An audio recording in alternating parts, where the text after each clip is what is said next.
안녕하세요. 저는 30대 여자입니다. 어릴 때 저는 별명이 공주님이었대요. 어딜 가도 공주님 드레스를 입고 다니는 걸 좋아해서 늘 공주님 드레스만 입고 다녔다는데 한 번은 친구가 제 드레스를 갖고 싶다며 우는 거예요. 그래서 제가 그 드레스를 줬어요. 사실 제 방에는 그런 드레스가 정말 많았거든요. 조금씩 자라면서 저는 우리 집이 꽤 잘 산다는 걸 알게 됐어요. 집이 풍족했던 탓인지 저는 물질에 대한 소욕이 크지 않은 편이었어요. 아빠가 사업을 하셨는데 그 사업이 잘 돼서 우리 집은 점차 더 커져서 제가 고등학교에 다닐 즈음에는 전원주택에 살았어요. 덕분에 저는 어릴 때부터 하고 싶은 걸 많이 해봤어요. 그림도 그려보고 피아노도 쳐보고 첼로도 연주해봤는데 전부 제 적성은 아니었죠. 결국 공부를 열심히 하기로 했는데 공부가 생각보다 재밌더라고요.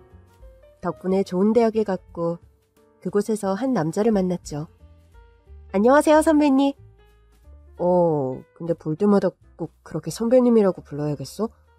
그럼 뭐라고 불러요? 1살 차인데 그냥 오빠라고 해. 에이, 그래도 저만 그렇게 부르는 건 좀. 그래도 너만 그렇게 불렀으면 좋겠는데?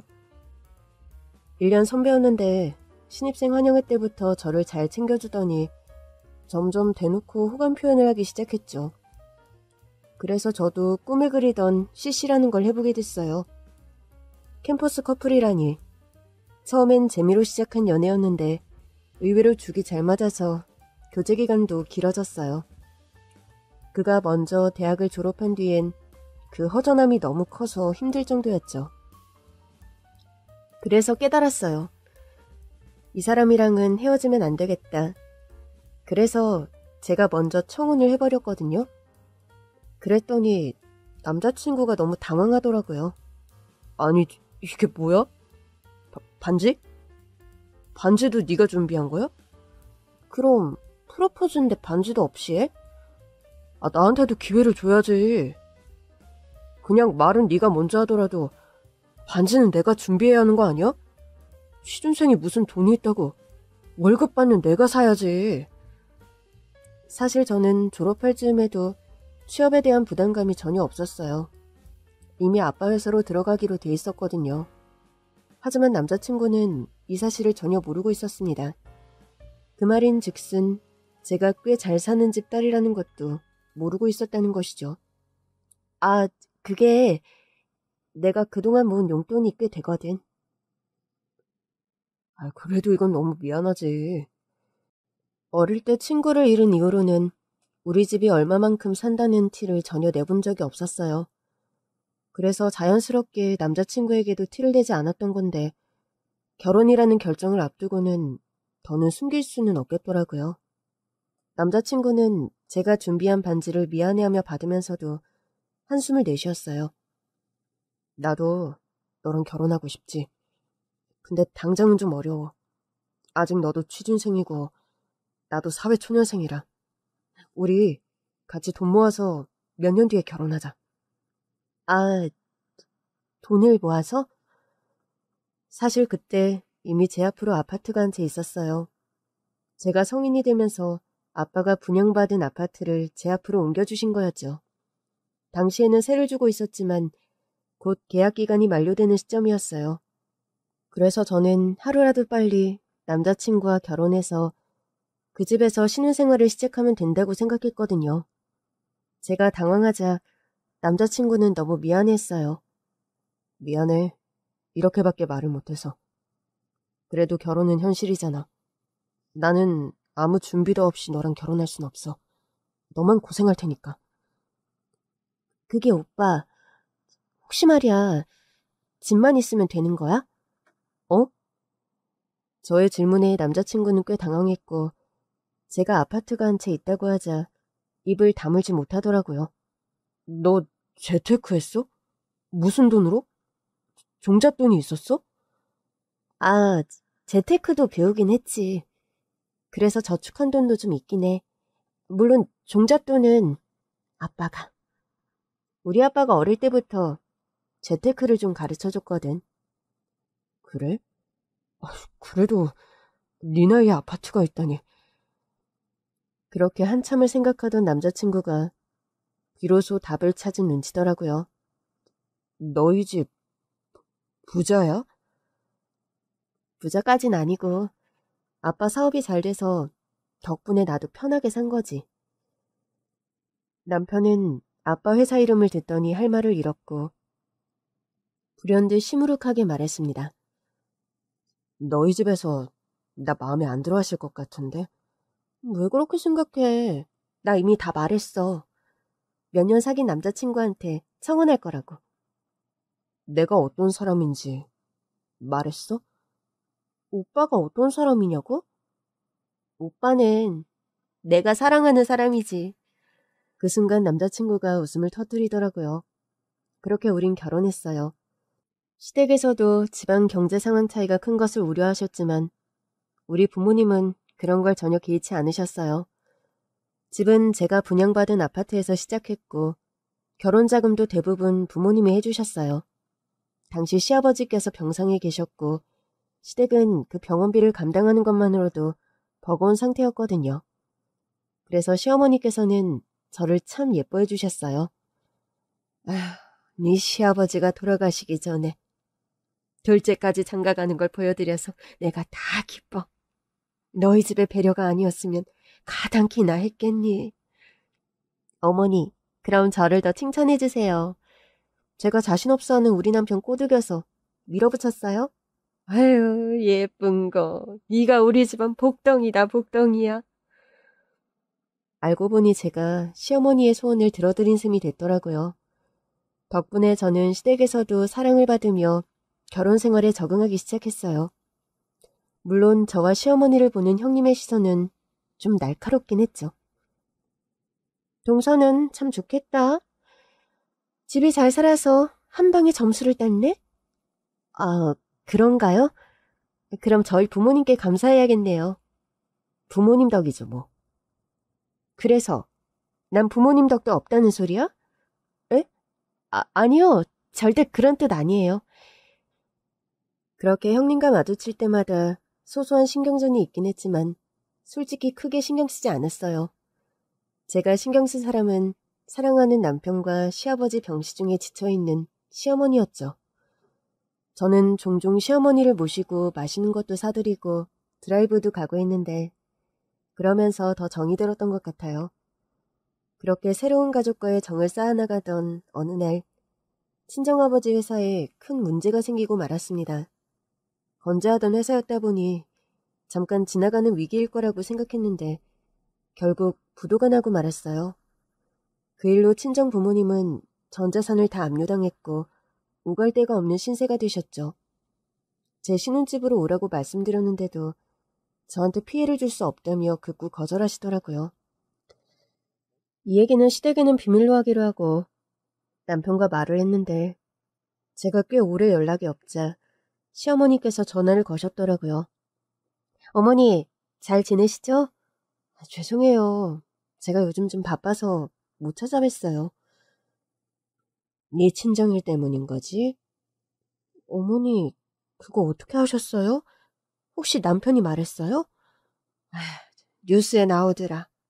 어쩌다 그렇게 된 거야. 친정 부모님은 어디 계시고? 아빠는 계속 조사받고 계신 것 같고 엄마는 일단 고향집에 가 계세요.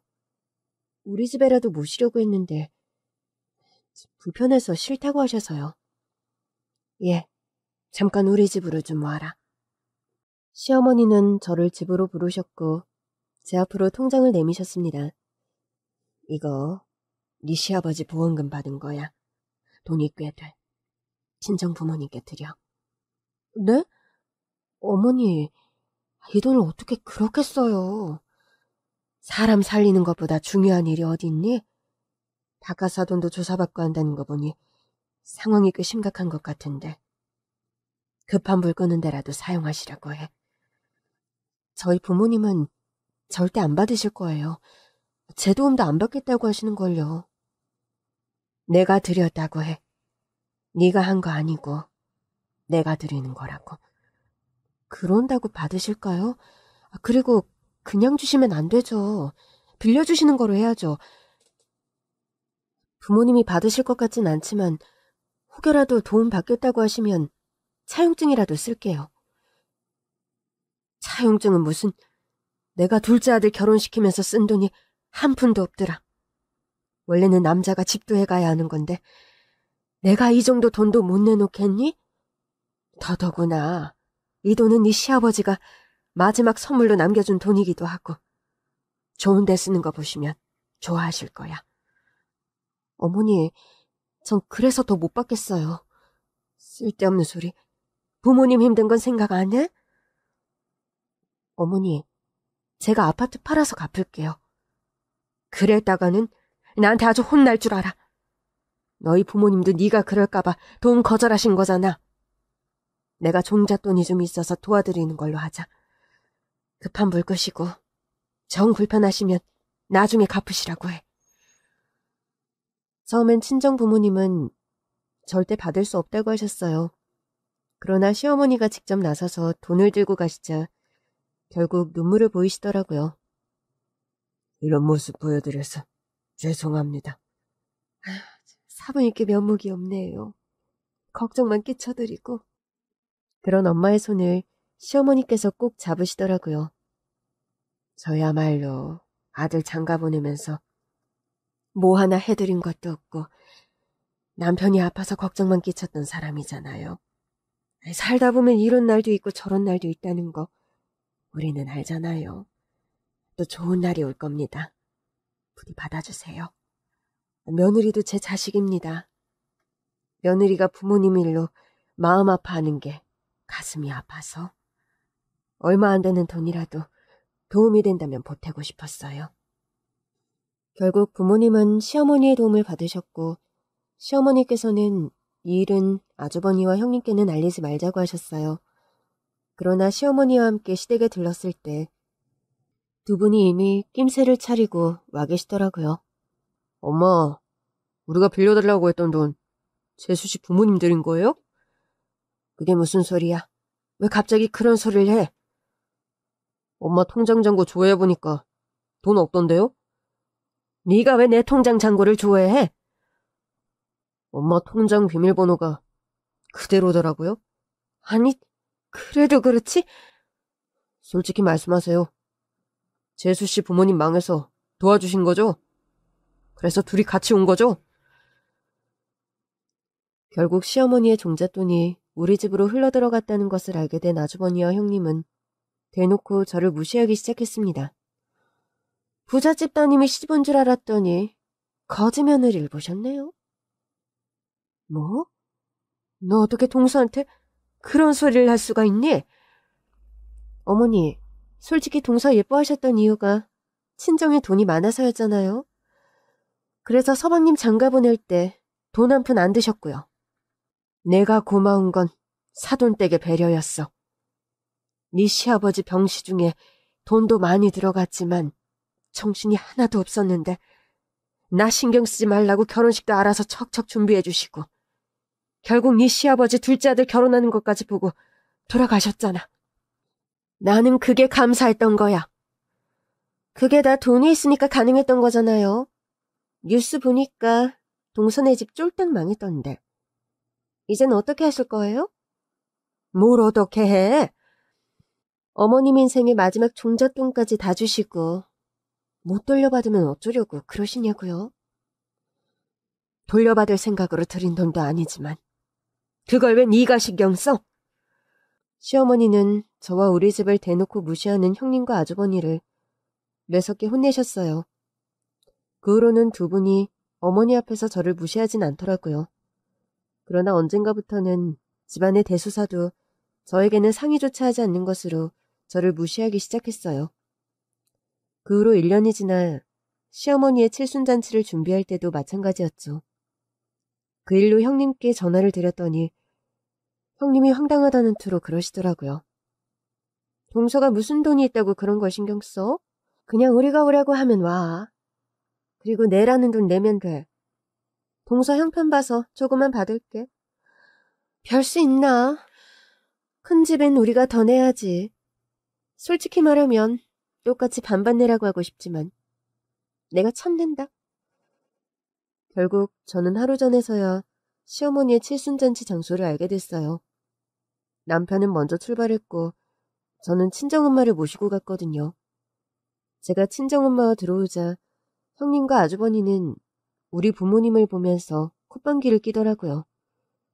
그렇게 시어머니 칠순잔치에 가난한 친정엄마가 그동안 신세 지은 거 갚는다면서 참석해서 선물 봉투 하나를 내밀었어요. 그러자 아주버니께서 그 봉투를 낚아채더니 비웃으며 그랬어요. 사돈께서는 우리 엄마한테 신세 갚으려면 5억은 들고 와야 할걸요? 그렇게 아주버니가 우리 엄마를 비웃는 순간 형님이 봉투를 열어보고는 깍 소리치며 기절했습니다. 여보, 왜 그래? 응? 아주버니가 여러 번 형님을 흔들자 형님이 다시 정신을 차리더라고요. 여보, 이 봉투 안 좀 봐. 그제 아주버니도 봉투 안을 확인하시더라고요. 5억? 이거 진짜 5억이에요? 아주버니의 말에 시어머니도 깜짝 놀라셨습니다. 아유, 사부인, 무슨 돈이 있다고 이 큰 돈을 들고 오셨어요? 저는 못 받습니다. 제가 갚으라고 드린 돈이 아니잖아요. 그래서 차용증도 안 받았고요. 엄마, 차용증도 안 썼다고요? 아, 그러면 어떡해요? 넌 조용히 있어. 그 봉투 이리 내고. 아주버니는 시어머니의 말씀에 찍소리도 못하고 봉투를 가져왔어요. 차용증을 썼든 안 썼든 저희는 처음부터 갚을 생각이었어요. 어떻게 이 돈을 안 갖고 살 수 있겠어요? 우리 딸 입장도 있는데. 사부인, 제가 우리 둘째 며느리한테 받은 위로가 얼마나 많은데요. 우리 남편 병상에 있을 때 유일하게 제 기분 전환시켜준다고 찾아와서 드라이브도 시켜주고 몸에 좋은 맛있는 음식도 사준 게 우리 둘째 며느리예요. 이런 따님을 며느리로 주셨는데 제가 뭘 더 바라겠습니까? 그때도 말씀드렸다시피 우리 둘째 며느리 얼굴에 그늘진 게 마음 아파서 드린 거예요. 그래도 이제 갚으려고요. 부도 나고 이제 막 1년 지났는데 아직 돈 갚으실 때는 아니죠. 다시 재기하시고 그 후에 남으면 그때 주세요. 지금은 필요한데 쓰세요. 그러면서 시어머니께서 친정엄마에게 돈을 돌려주려고 하자 아주버니 형님 내외가 난리를 치더라고요. 어머니, 그건 아니죠. 줄 때 받아야 해요. 지금 안 받으면 평생 못 받으실걸요? 그래요, 엄마. 이 사람 말 들어요. 5억이 장난도 아니고 받아서 엄마 노후자금으로 써야죠. 내 노후자금? 니들? 전에 나한테 이 돈 달라고 했어, 안 했어? 엄마, 그건 우리가 집 옮기고 싶은데 돈이 부족해서 좀 빌려달라고 한 거잖아요. 니들은 겨우 집 옮기려고 이 돈 달라고 해놓고 사업망에서 길바닥에 앉게 생긴 사람들한테 이 돈 주는 게 잘못됐다고 하는 거야? 어머님, 그래도 경우가 다르죠. 우리는 자식이잖아요. 그래, 난 내 자식한테 준 거야. 우리 둘째 며느리. 흔해 네가 내 자식이면 둘째도 내 자식이지. 더 필요하고 요긴하게 쓸 수 있는 사람한테 내 종잣돈을 준 거야. 그게 뭐가 어쨌다고 너희들 이러는 거니? 어머님, 돈을 어머님 마음대로 했다고 뭐라고 하는 게 아니라 안 받으시겠다고 하니까 그러죠. 니들 결국 이사 못했잖아. 내가 이번에 이 돈 돌려받으면 빌려달라고 해서 이사할 생각인 건 아니고? 어머니, 막말로 저희가 그 돈 빌려서 이사할 수도 있는 거 아니에요? 뭐? 그렇잖아요. 생판 모르는 남한테도 빌려주시면서 왜 우린 안 돼요? 이 돈은 없는 돈이라고 생각해. 어머니, 진짜 돌려주려고 이러시는 거예요? 그래, 돌려줄 거야. 사돈댁 아직 안정도 안 됐을 텐데 벌써 돌려받을 수는 없어. 동서는 뭐하고 있어? 동서는 어머니가 이 돈 돌려주길 바라는 거지? 그래서 입 꾹 다물고 그러고 있는 거지? 아니에요. 저희 엄마 이 돈 주고 가실 거예요. 어머님이 이렇게 안 받겠다고 하시는데 어떻게 돈을 돌려줘? 동서, 그렇게 입 꾹 다물고 있으면서 어머님이 돈 안 돌려받길 은근히 바라는 거 내가 모를 줄 알아? 이 돈을 어머님이 안 돌려받는다고 제가 뭐 득을 보는 건 아니잖아요? 아니지. 동서 친정 어머니니까 어머니가 안 받으신다고 하면 동서한테 줄 수도 있잖아. 전 이미 엄마 아빠한테 많이 받고 살았어요. 그건 다 옛말이겠지. 이제 와서 여유 있는 척 하지 마. 친정 쫄딱 망해서 이젠 쥐뿔도 없잖아. 첫째, 너 말이 너무 심하구나. 듣다 못한 시어머니께서 형님을 나무라셨어요. 어머니, 제가 오죽하면 이래요? 어머님이 그 돈을 동선의 부모님한테 빌려준 것도 속상한데 돈도 안 받겠다고 하시니까 이러는 거잖아요. 누가 보면 네 돈 뜯긴 줄 알겠다. 아니 뭐 어머니 돈이면 우리 남편 돈이기도 하고 다 그런 거 아니에요? 너 참 특이한 생각을 하는구나. 내 돈이 내 돈이지 왜 네 남편 돈이야? 솔직히 어머니 돌아가시면 자식들 몫이잖아요. 아이고 그래? 그럼 난 결국 내가 얼른 세상을 떠나기를 바라겠구나. 그 돈이 네 남편 돈 돼서 결국 네 돈 되게. 어머니, 왜 그렇게 삐딱하게 보세요? 너 하는 게 딱 그래 보여서 하는 소리야. 아무튼 너랑 네 남편이 네 일에서 빠져. 이건 나랑 둘째네랑 얘기할 문제야. 진짜 기가 차서. 너 지금 나한테 한 소리냐? 아니요, 그게 아니라 동서, 왜 동서 어머니는 남의 집 칠순잔치까지 찾아와서 분위기를 이 모양으로 만드는 거야? 돈을 갚을 거면 계좌로 보내도 그만이잖아. 하다 분위기를 그 모양으로 만든 것도 제 탓이라고 하더라고요. 분위기를 그 모양으로 만든 장본인이 말이죠. 엄마, 오늘은 그만 가는 게 좋겠다. 저는 엄마에게 말했고 엄마도 돈 봉투를 돌려받지 않은 채 자리에서 일어났어요. 사부인, 저 먼저 가보겠습니다. 아유, 사부인, 이거 가져가셔야죠. 그리고 왜 그냥 가세요? 식사하고 가세요.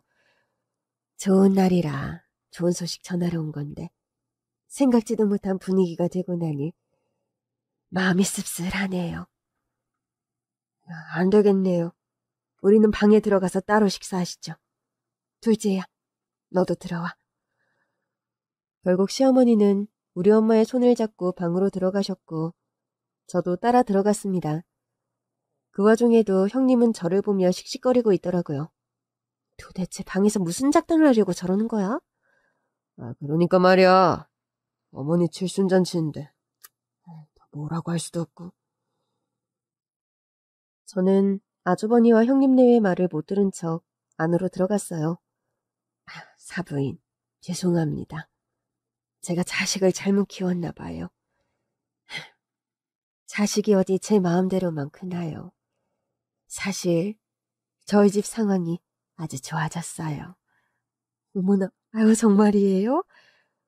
저한테 이 돈 주시려고 그냥 하시는 소리 아니고요? 정말이에요.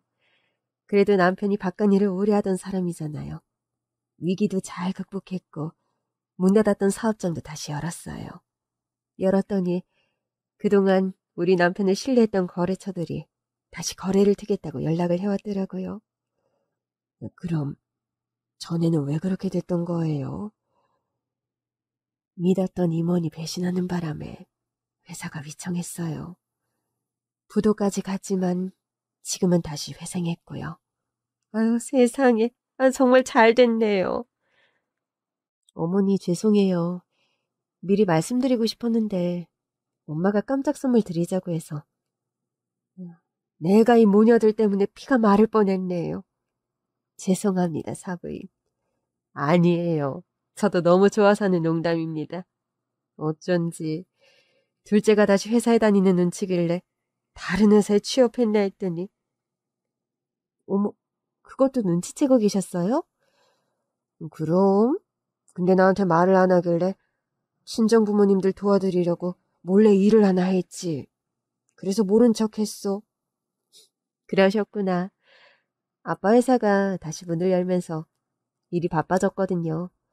제가 돕는 게 가장 빠른 게 같아서 돕기 시작했는데 생각보다 빨리 회사 사정이 좋아져서 엄마가 그 돈부터 갖고 싶다고 하시더라고요. 아유, 세상에 이렇게 좋은 일이, 좋은 날 좋은 소식 알려줘서 고맙다. 내가 다 기쁘다. 앞으로는 더 기쁜 소식만 전해드릴게요. 그런 거 생각할 거 없어. 살다 보면 어려운 날도 있고 또 좋은 날도 있고 그런 거야. 그러니까요. 평생 남편 그늘에서 사모님 소리 듣고 살다가 쫄딱 망해보니 이제야 인생을 좀 알 것 같아요. 저도 남편이 아픈 뒤로 진짜 인생을 알게 된 것 같아요. 그전에는 애들 키우는 게 가장 힘든 줄 알았는데 평생 내 그늘이었던 남편이 아프니까 세상이 끝난 것 같더라고요. 인생에 한 번씩은 큰 위기가 오는 건가 봐요. 그렇죠. 인생이라는 게 한 번씩 그렇게 얄궂나 봐요. 두 분 어머니들 말씀을 듣는데 기분이 참 묘하더라고요. 저는 엄두가 안 나요. 그냥 평생 엄마랑 어머니 그늘에서 평화롭게 살고 싶어요. 넌 평생 엄마 아빠 밑에서 편하게 살았잖아. 이렇게 좋은 시어머니도 만나고. 그러니까 앞으로도 그러고 싶다. 아유, 사부인 죄송합니다. 우리 딸이 철이 좀 없어요. 아유, 철이 좀 없으면 어떻습니까? 마음이 얼마나 따뜻한 앤데요. 앞으로도 잘 부탁드려요. 저도 우리 은인인 사부인 잘 챙길게요. 저를 더 챙기고 말고 할 게 뭐 있어요? 저는 그런 거 바라지도 않습니다. 망해보니까 진짜 내 인연과 가짜 인연을 확실히 알겠더라고요. 우리가 어려울 때 도와준 사람 중에 우리한테 10,000원짜리 한 장 빌려준 사람이 하나도 없었어요. 그래서 포기하고 저는 고향집에 가 있고 남편은 조사받으면서 고생하고 있었는데 사부인이 우리한테 손을 내밀어 주신 거예요. 우리 부부가 얼마나 놀랐겠어요. 그러셨어요? 마음이 많이 아프셨겠습니다. 많은 걸 배웠죠. 진짜 내 식구들만 내 곁에 남는구나. 내 사람들만이 내 옆에 평생 있겠구나. 그래서 결심했어요. 남은 평생 내 식구들은 확실히 챙기겠다고요. 저도 사부인 식구가 된 거네요. 그 큰 돈을 차용증도 없이 빌려주셨잖아요. 그게 몇 억이 아니라 몇 백이었어도 똑같았을 거예요. 우리 둘째가 누구 닮아 이렇게 속이 깊나 했더니 사부인을 똑 닮았네요. 에휴, 저나 딸이나 얼마나 철이 없는데요. 그냥 살면서 배워진 거죠. 똑같은 위기를 겪어도 같은 걸 배우진 않아요. 하긴 그렇네요. 그럼요. 저도 우리 남편 아프고 보니까 남편 곁에 있는 건 저뿐인 줄 알았어요. 큰애 부부는 늘 바쁘다고 애들 키운다고 들여다보지도 않고 행여나 병시 중이라고 할까봐 지레 겁먹고 연락도 더 안 하더라고요. 그래서 혼자 병실 지키면서 있는데 둘째 아들이 결혼하겠다고 얘를 데리고 온 거죠. 처음엔 남편 떠나기 전에 둘째 아들이 결혼하는 거 보여주는 것만으로도 기뻤어요. 근데 사돈댁에서 결혼식 절차고 비용이고 저 신경 하나 안 쓰게 다 해주셨잖아요. 그때부터 우리 집에 복덩이가 들어왔구나 싶었는데 얘가 결혼하기도 전부터 병실에도 자주 오고 저 심심할까봐 말동무도 해주고 나중에는 간병인을 붙여주더라고요. 맞아요. 안 그래도 우리 딸이 시어머니가 나이도 적지 않으신데 종일 병실만 지킨다고 걱정을 많이 하더라고요. 그래서 제가 그런 간병인을 고용해드리라고 했죠. 혹시 그 비용도 사부인이 해주신 거예요? 남편하고 상의했더니 남편이 흔쾌히 그렇게 해드리라고 해서요. 세상에 왜 그 말씀을 안 하셨어요? 제가 딸한테 네가 해주는 것처럼 하라고 했어요. 우리가 했다고 하면 사부인이 부담스러우실 것 같아서요. 세상에, 그것도 모르고. 어머니, 죄송해요. 제가 말씀을 드렸어야 했는데. 네가 무슨 힘이 있었겠니? 엄마 말씀 드려야지. 나는 그냥 너무 고마워서 그래. 네가 해줬다고 해도 고마웠는데 그걸 사돈부부가 해주셨다고 하니까. 어떻게 그런 것까지 신경을 쓰셨어요? 저는 사부인이 더 놀라워요. 그것까진 모르셨는데도 저희를 도와주신 거잖아요. 그거야 당연한 거죠. 그럼 나중에라도 말씀을 해주시지. 사돈께 그 귀한 도움을 받고 어떻게 그래요? 그냥 해주신 건데 뒤늦게 공치사하는 것도 아니고. 그리고 그땐 집안 상황 때문에 그런 건 기억도 안 났어요. 세상에. 사돈부부 덕분에 간병인을 쓰고 나니까 어찌나 편하든지. 긴 병에 장사 없다고 투병 기간이 길어지면서 간병인까지 쓸 엄두가 안 났거든요. 한 푼이라도 아끼려고 제가 직접 병간호를 했는데 간병인이 상주하고 나니까 둘째 며느리가 자주 와서는 밥 먹으러 가자고 하고 바람 좀 쐬고 오자고 그러는데 사실 처음엔 간병인 쓰는 것도 어쩐지 남편에게 미안했거든요. 근데 남편이 정신 들었을 때 그러더라고요. 잘했다고. 둘째 며느리하고 나가서 밥도 먹고 바람도 쐬고 잠은 집에 가서 자라고 하더라고요. 저더러 당신도 나 따라서 갈 거 아니면 이제라도 건강 챙기라고 하는데 그렇게 말하는 얼굴이 편해 보이더라고요. 그럼요. 저도 행여나 제가 아픈데 남편이 24시간 아무것도 못하고 붙어 있어도 마음이 아플 것 같아요. 그랬나 봐요. 그때부터는 숨통이 좀 트이더라고요. 둘째 며느리 따라서 다니다 보니 얘가 전생에 내 딸이었나 싶고. 아이고 죄송해요. 그냥 하는 소리지만 사부인 앞에 살 소리는 아닌데. 하셔도 돼요. 저한테는 철딱선이 없는 딸인데 사부인한테는 아주 잘하나 봐요. 엄마, 나도 엄마 아빠한테 우리 집에 와서 살라고도 했었거든. 농담이야. 우리 딸 착한 거 알지? 그래도 엄마랑 아빠가 어떻게 네 집에서 얹혀 사니? 정확히는 엄마 아빠가 나한테 해준 집이지. 나 성인 되면서 선물해준 거잖아. 엄마 아빠가 해줘놓고 왜 못 살아? 그거 팔아서 달라고 해도 줄 판이었는데? 아빠가 너한테 그런 부탁했다가는 엄마한테 이혼할 각오하라고 했었어. 뭐? 우리 아빠가 엄마한테 그런 소리를 했다고? 나도 어찌나 섭섭하던지. 사업 망한 주제에 먼저 이혼 소리 하길래 홧김에 그냥 해버릴까도 했다니까.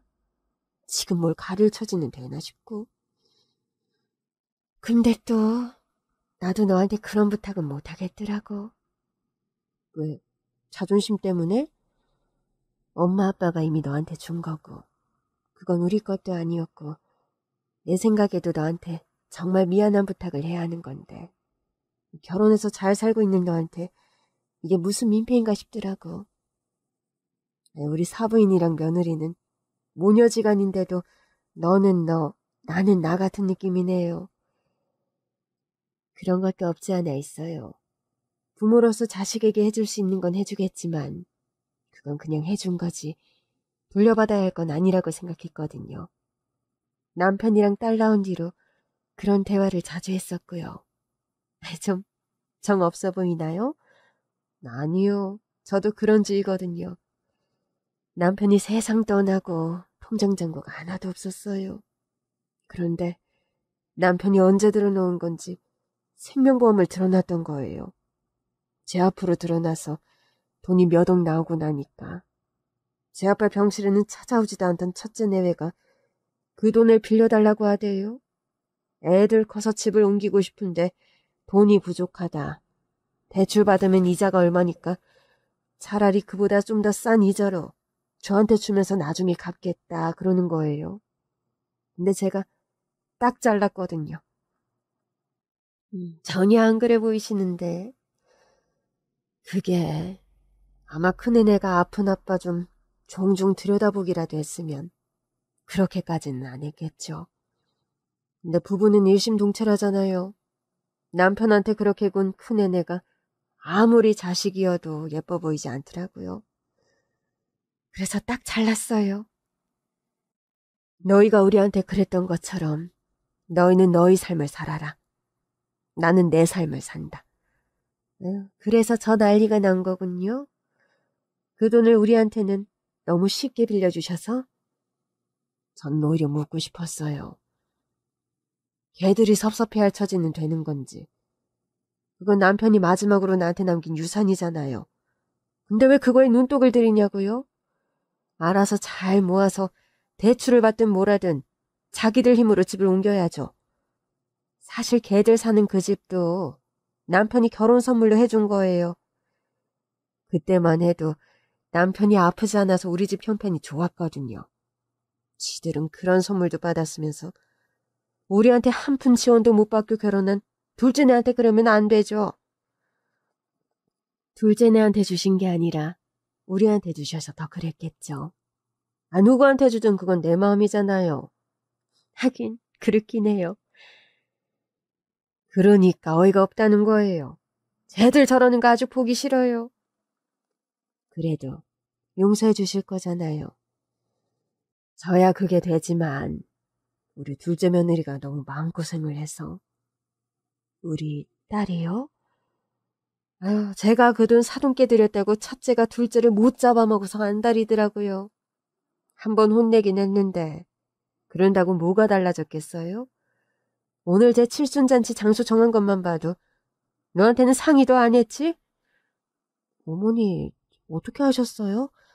속상하실까봐 일부러 티 안 냈는데. 수준을 보면 알지. 딱 봐도 저렴한 데 골라서 빌린 것 좀 봐라. 너랑 상의했으면 네가 이런 데를 하자고 했겠어? 죄송해요. 제가 더 신경 쓰고 싶었는데 아빠 회사 일 돕는 것도 바빠서 그래서 더 못 온 거예요. 꼭 형님 탓이라기보단. 그 와중에도 감싸주는 거야? 네 형님이 널 얼마나 따돌렸는지 내가 모를까 봐? 모르시는 줄 알았는데 다 알고 계셨어요? 당연히 알지. 너 더 속상할까 봐 모른 척 했어. 앞으로는 코를 납작하게 해줘.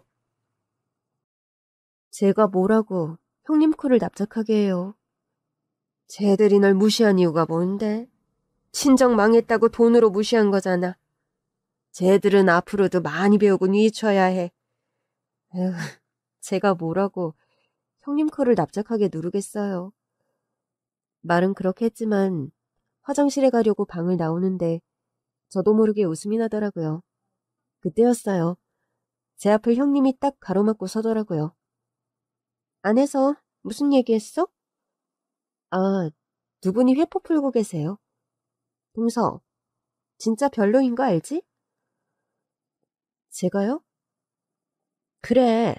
어머님 칠순이고 우리가 준비한 자리인데 어머님을 동서 어머니가 차지하고 있잖아. 이게 무슨 비매너야? 그건 아까 밖에서 분위기를 험악하게 만드셔서. 내가 그랬다는 거야? 여기 모든 사람이 알 것 같은데요. 동서, 친정에서 어머니 빚 갚았다고 다시 의기양양해진 것 같은데 저 위축된 적 없었는데요. 뭐? 말도 안 돼.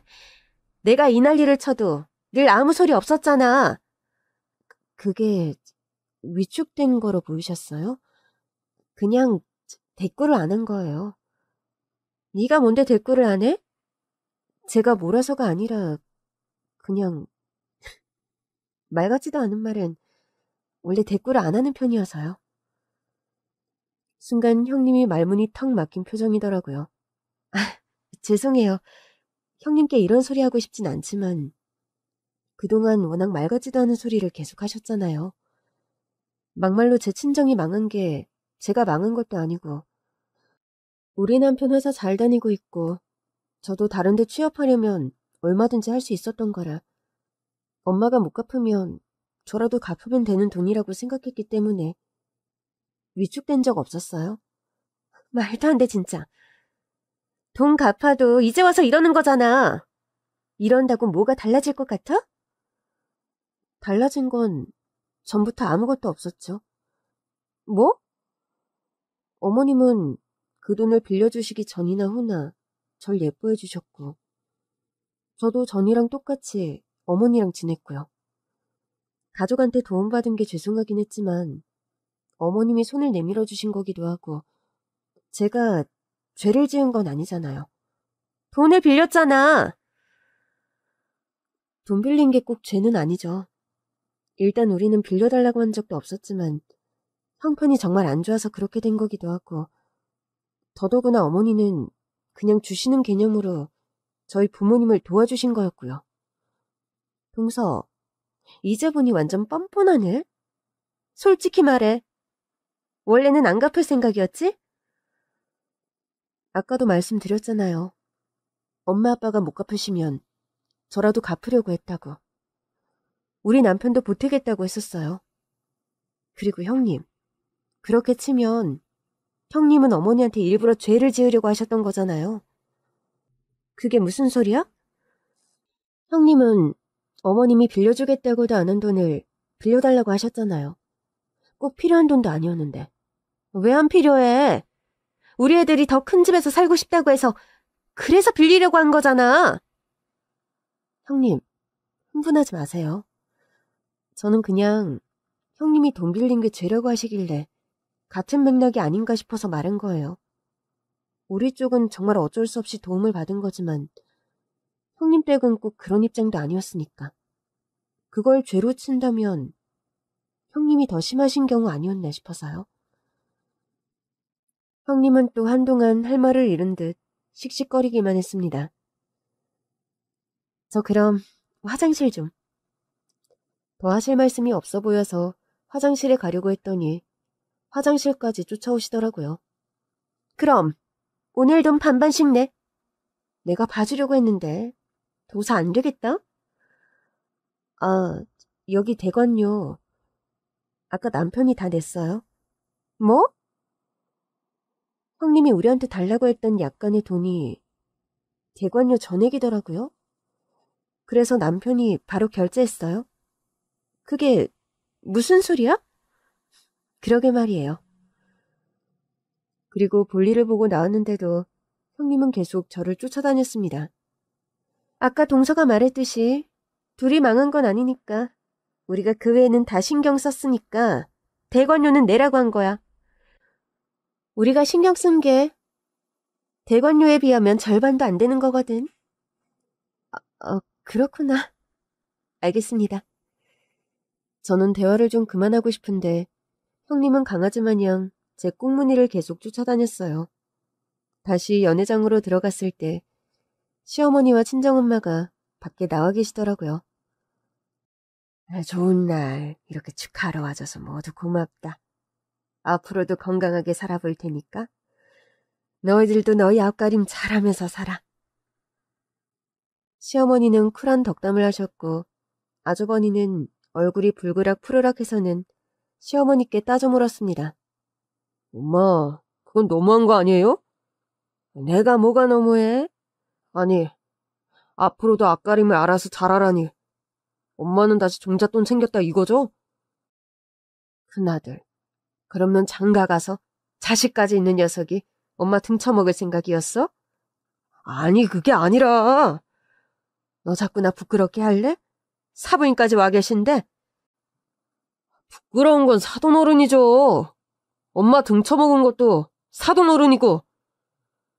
순간 남편이 발끈했습니다. 형, 아까부터 말을 왜 그렇게 해? 넌 도움받은 처지니까 내 소름 몰라. 나랑 네 형수가 얼마나 섭섭했는데.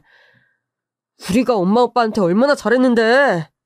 니들은 둘째내라 모르겠지만 우리가 말이야. 야, 큰아들. 그건 좀 아닌 것 같아. 네? 네가 뭘 그렇게 잘했어? 네 아버지 돌아가실 때 임종 지킨 것도 둘째내 부부고 너희 부부는 아버지 돌아가신 후에야 왔잖아. 그러면서 장례 끝나고 너희 손님 앞으로 온 돈은 한 푼도 안 남기고 계산해서 들고 갔잖아. 그건 원래 그렇게들 많이 해요. 글쎄, 너희가 뭘 더한 건 없다 이거야.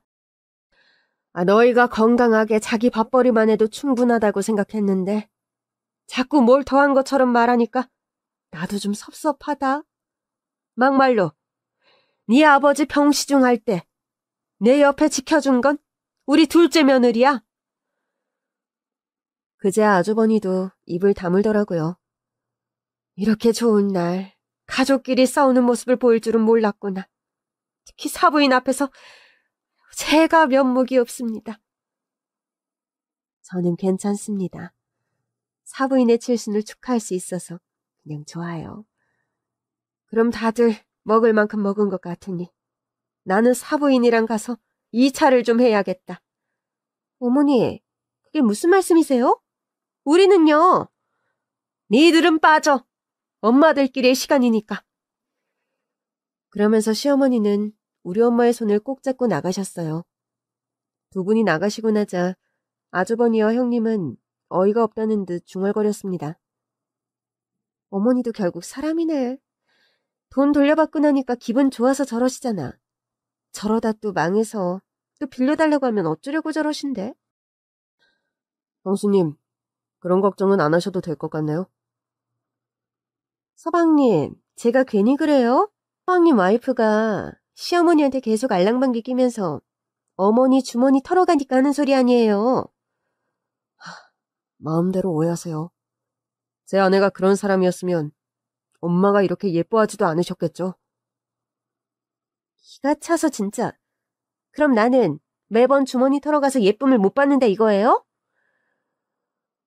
형이랑 형수님은 어머니한테 은근히 용돈 많이 받으셨던 걸로 아는데요. 네?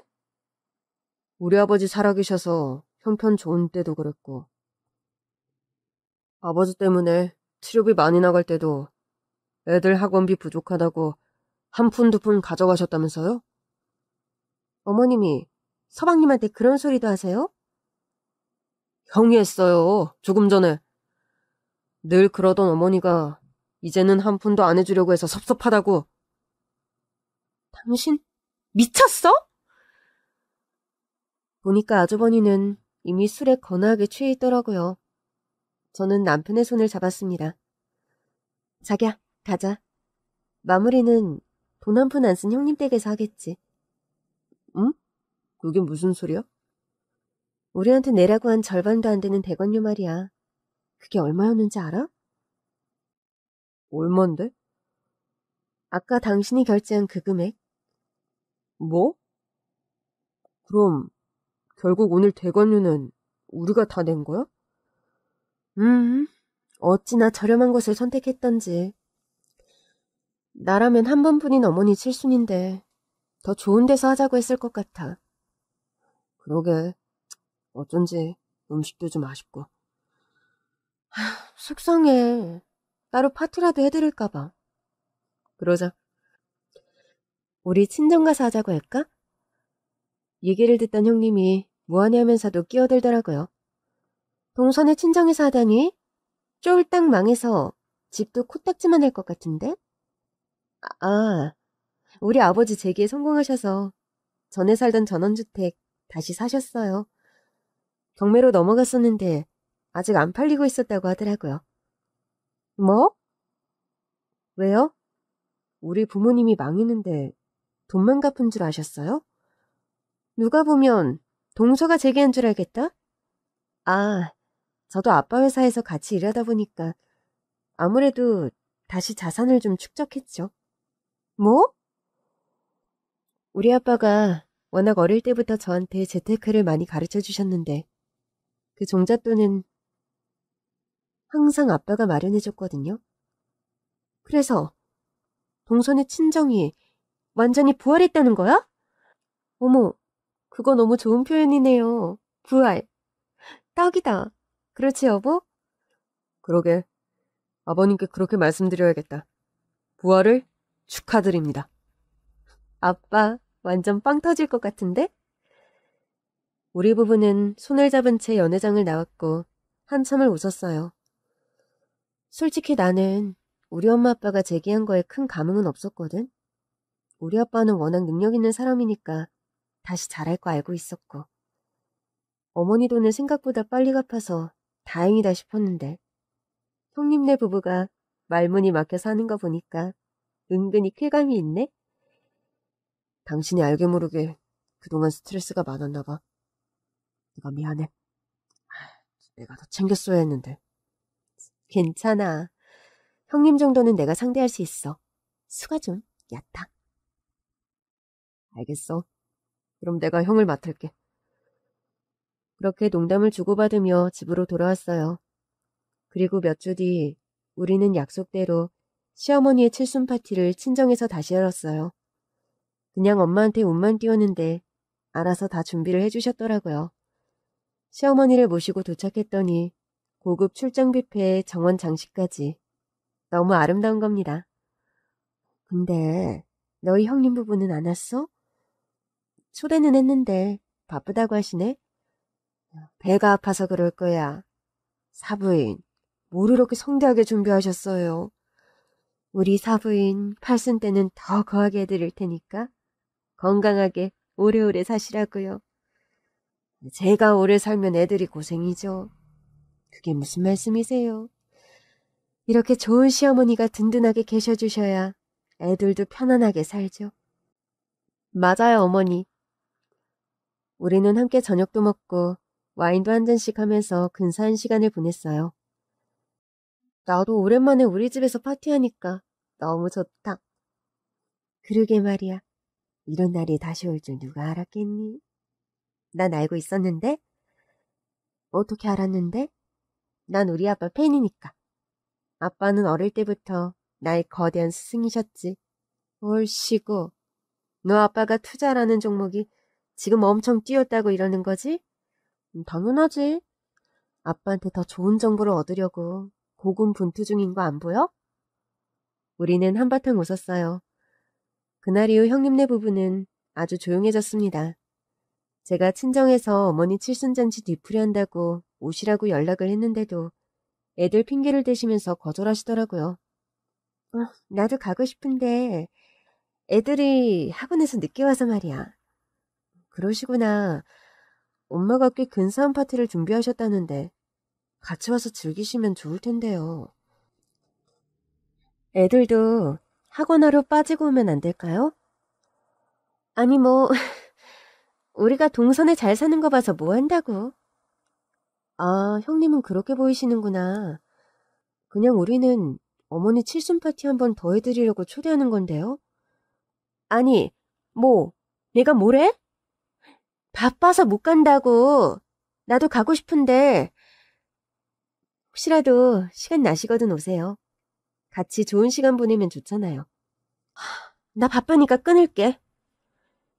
그리고 지금까지도 형님은 저랑 꽤 서먹서먹하세요.